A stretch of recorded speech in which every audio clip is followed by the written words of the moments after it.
Welcome to another episode of Battlefield 1 History. Today we're back after a short hiatus and we're going to be looking at the French carbine, the Ribeyrolles 1918. Before we start things off, I'll go ahead and say that like a lot of other experimental weapons made in the First World War, not a lot is known about this particular weapon. The Ribeyrolles 1918 was designed by Paul Ribeyrolles and was the manager of Gladiator Bicycle Factory. He had a lot of experience in small arms design, being a core member of the team that designed the 1915 CSRG, Chauchat LMG, and the RSC 1917 and 1918 models. The R in CSRG and RSC stands for his name, Ribeyrolles, so it was clear that he had major input on the design of these weapons. Both of these weapons that Paul helped to design were the first weapons of their type to see actual combat. To continue this streak, he sought after to create the next generation of infantry small arms, and in the summer of 1918 in Versailles, he presented his first automatic rifle for military testing. Considering that in Battlefield 1 the Ribeyrolles lies with the assault class, many assumed the weapon to be an SMG, but that's not how it worked out in real life. The Ribeyrolles mimicked more of a modern-day assault rifle than anything else. It used an intermediate cartridge and had both semi-automatic and fully automatic fire modes, and a detachable magazine capable of holding 25 rounds. Like I said, the Ribeyrolles used an intermediate cartridge, too large for a normal SMG at the time, and too small to be useful at distances beyond 400 meters, where other infantry rifles were expected to excel at.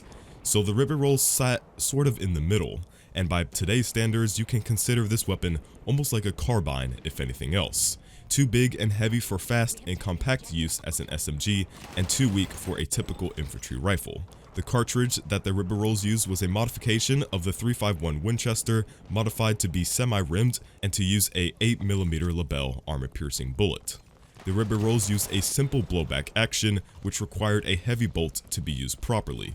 It also came with a folding bipod and bayonet and operated via gas action, with the weapon actually operating similar to submachine guns in the 1930s.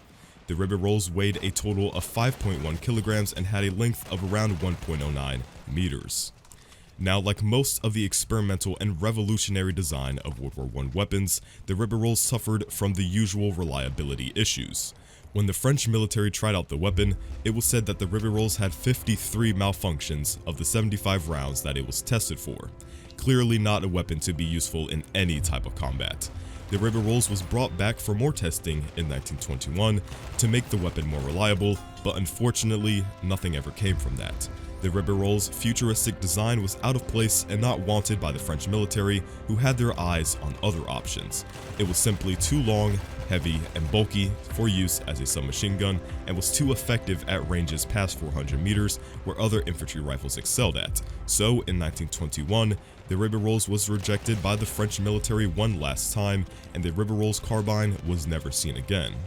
Now, the Russian Fedorov Automat appeared before the Ribeyrolles, but it fired a full-power cartridge. The Ribeyrolles is indisputably the first assault rifle in the world to use an intermediate cartridge, so at least it has that going for it. And that about wraps up this week's episode of Battlefield 1 History. If you'd like to see a weapon or topic from Battlefield 1 featured in the next episode, let me know by leaving a comment down below. And as always, it's been BloodHound, and I'll catch you guys on the next one.